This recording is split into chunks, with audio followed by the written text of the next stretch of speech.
Hello, ladies and gentlemen. Ronald Ray here, your boy with a cornbread accent. Welcome you to this week's episode of WWE Raw Recap Show. Hopefully, everybody had a good day today. Fans at the Toyota Center in Ontario, California, got to see a pretty good Raw, in my opinion. A lot more build up to next Saturday's Bad Blood Premium Live event. Also, they got to see a pretty good main event, but we'll get to all that. Let's get through this business crap first. Hey, if you at the end of the video you like it, press that thumbs up button. Also, leave a comment. Let me know what you thought about this week's Raw, or just a simple say hello. And if this is your first time watching, you're not yet a subscriber, be a champ and click on that subscribe button. Now, with all that out of the way, let's let it rip. Excuse me, my bad. It's the Toyota Arena in Ontario, California. My bad. Major correction. Anyway, let's get this show started. First segment featured Liv Morgan. Her and Dirty Dominic Mysterio came to the ringside. Dang, that's not a big girl, Dominic. Looks like you're straining a little too much there, but I get it, buddy. It's all good. Need to eat some more Wheaties, I guess. But I will say, I'm just kidding. Dominique has improved tremendously in the past couple years I've been doing this. So anyway, Liv Morgan came to the ring. Like I said, Liv said her and Dominique was doing their victory lap because the Liv Morgan Revenge Tour is a success in her opinion. She took Rhea Ripley's Judgment Day, her championship, and her Dominique. Speaking of Rhea Ripley, cue the music. She comes out to the ring to inform Liv Morgan that she is medically cleared. And oh yeah, by the way, Dom will be hanging in a shark cage above the ring. Well, not above the ring, but he will be hanging in a shark cage. And Dominic didn't like this one bit. He went to Adam Pearce and said, "Hey, I got flashbacks and PTSD about cages and all." Before she started her interview or promo, though, Rhea did say that she would not lay a hand on her, but she lied, gave her a headbutt. So yes, come Bad Blood, Rhea and Liv's championship match will be hopefully away from Dominique to not interfere. He'll be in a shark cage, but if you're an old school wrestling fan, sometimes heels, if there's a way, they'll find a way. All right, this brings us to our first match of the night. It is Sami Zayn going against Ludwig Kaiser. Of course, Kaiser is the right-hand man of Gunther. Sami got the early advantage, but didn't take long for Kaiser to take over after running Zayn to the post. Sami would regroup a little bit, though, and make a little bit of a comeback, but Kaiser would reverse, the whip into the rail. Sami got a little cute, want to hop on the rail and do a flip, but Kaiser pushed him off. Kaiser would cut another Sami Zayn comeback and hit him with that running shotgun drop kick against the steps. That same one as storyline, of course. Gave people concussions and knocked them out for the rest of the show or a couple weeks.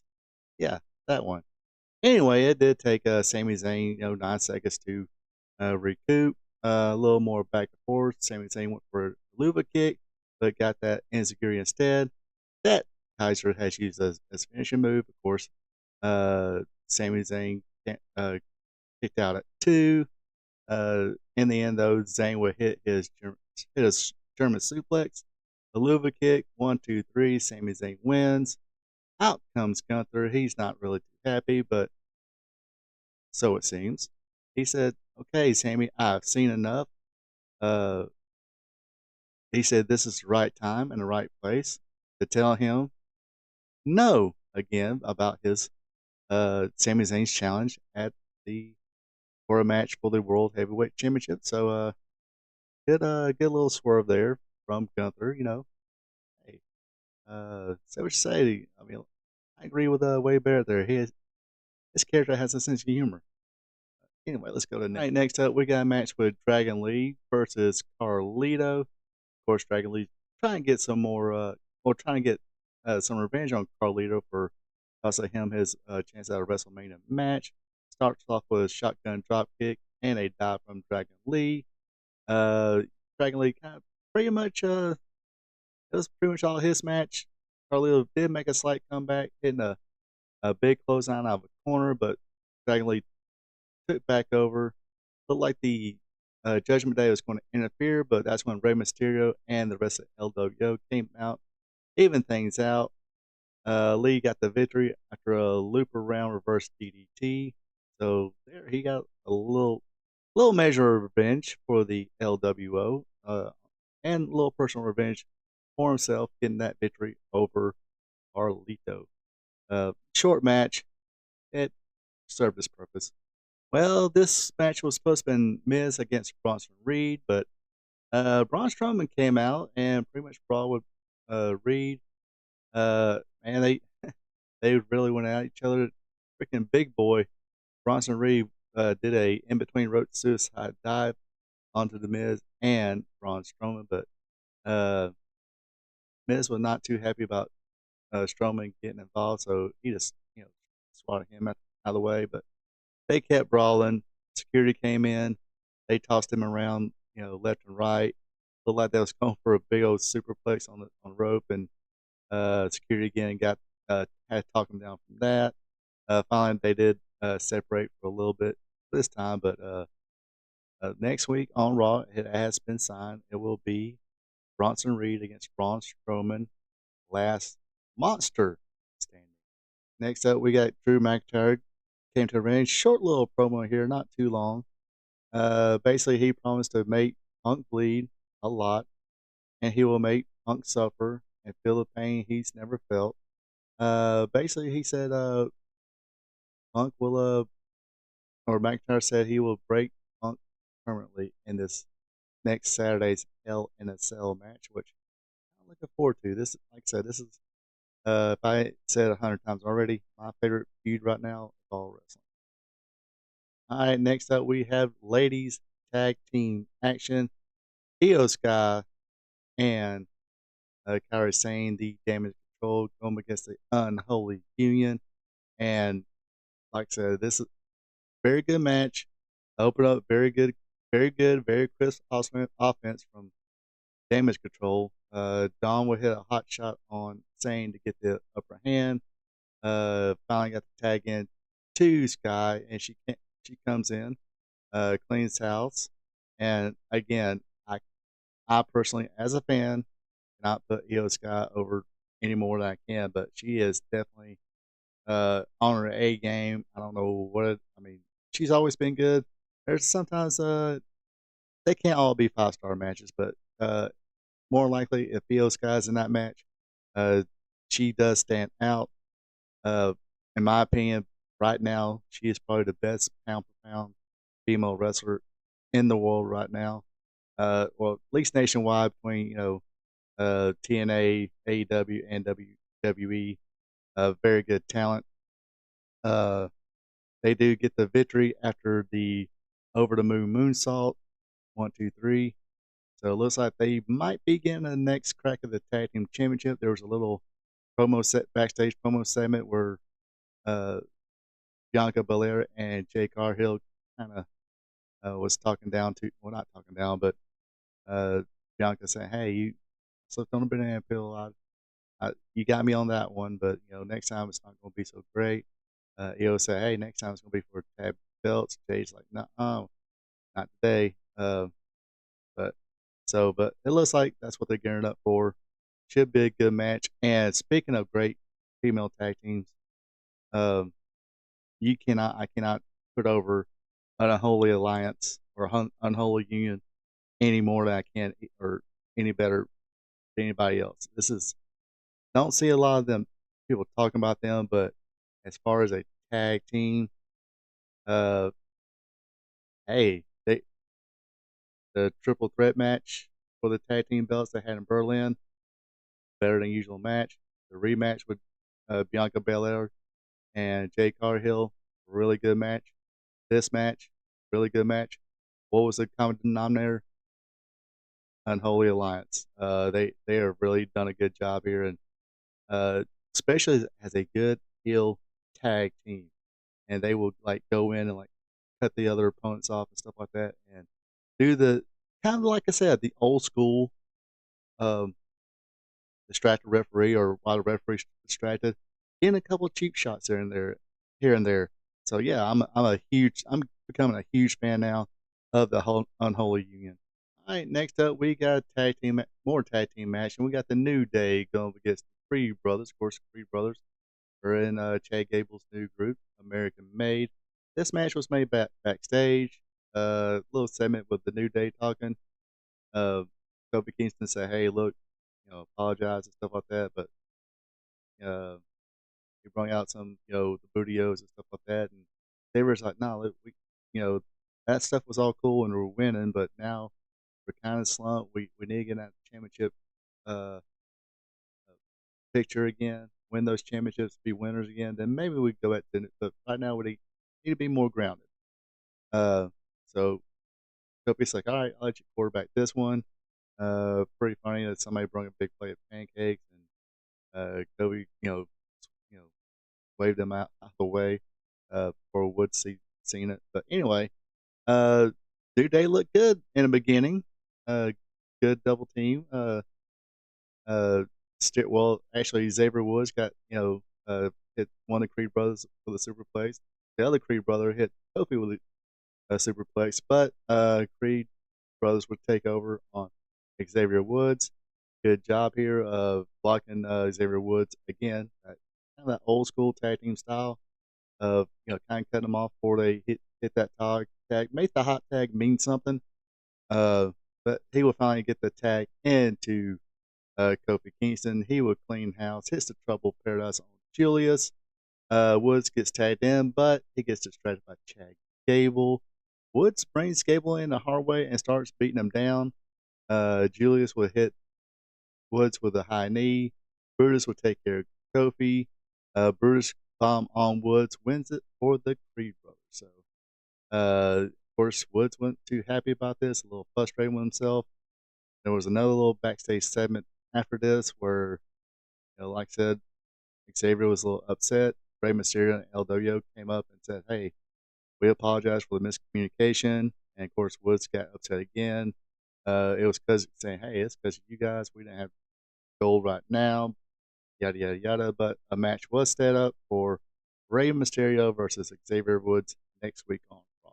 All right, folks, here we go. Main event time.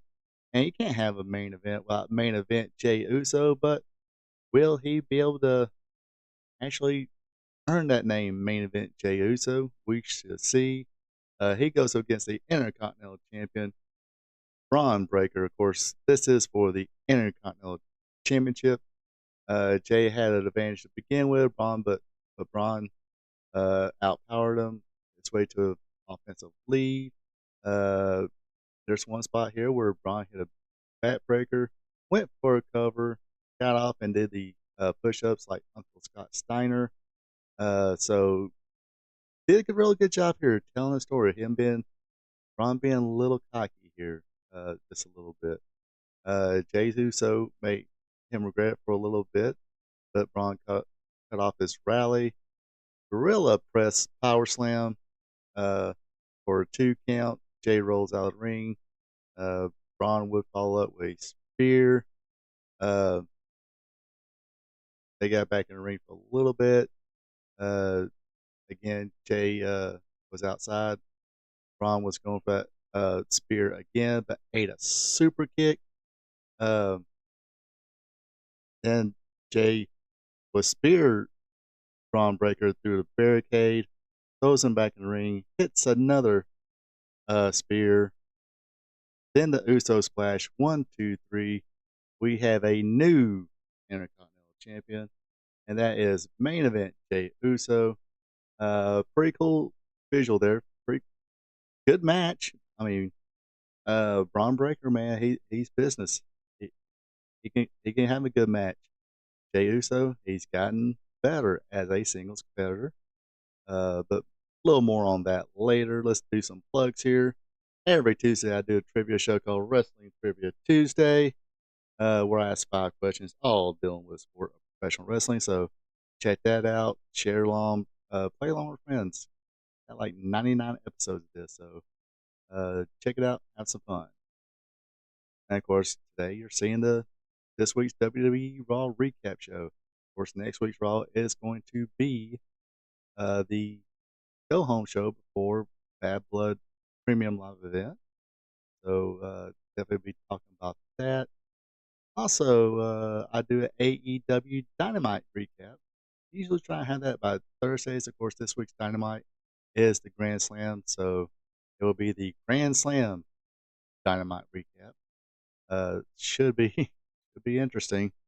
Um, but yeah, check that out. Like I said, I usually have that on Thursday evenings. Speaking of Thursday evenings, I do a live stream called Spot Show Live Stream. I talk about the current news of the world of professional wrestling. Of course, we'll this week talk about Grand Slam. And I got to do a lot of talking about my new favorite female tag team, uh, Unholy Alliance. Might talk about them a little bit. We should see. Sometimes we start off with wrestling. Sometimes we get off on that beat path, start talking about pop culture stuff like movies, video games, and music, and stuff like that. So it's usually a pretty fun little show. So come check that out. Thursday, 8 p.m. Eastern, 7 p.m. Central, 6 p.m. Mountain, 5 p.m. Pacific, 9 a.m. Friday morning in Japan, 5 a.m. Friday morning in India. So wherever region you are, check it out. I also, so I forgot to build up for that. If you're not in today's wrestling or you're in today's, you just love all the wrestling, and say if you're a young fan, want to know a little bit about the history, especially somebody who's seen a lot of this, and of course, I'll give my 2 cents. Of course, I got a show for you called Wrestling Gold Friday Night, where every Friday I talk about that date in wrestling history. Also, do a watch along. This week I don't have one in mind, don't know yet, but as soon as it comes up, hey, check it out. If you're on my social media pages, I usually advertise on there, so you'll definitely know what to expect. So yes, that's every Friday, 8 p.m. Eastern, 7 p.m. Central, 6 p.m. Mountain, 5 p.m. Pacific, 9 a.m. Saturday morning in Japan, and 5 a.m. Saturday morning in India. That is Wrestling Gold Friday Night. Yes, it is a live stream, so check it out. So yes, like I said, main event was really good. Braun Strowman, that kid can go. I mean, didn't watch a lot of him on NXT, but right now he is definitely going to be a player. Whether it be he's definitely going to be main event. Hey, I think if something did happen, he did leave WWE or get released. I think he could be a huge star in New Japan.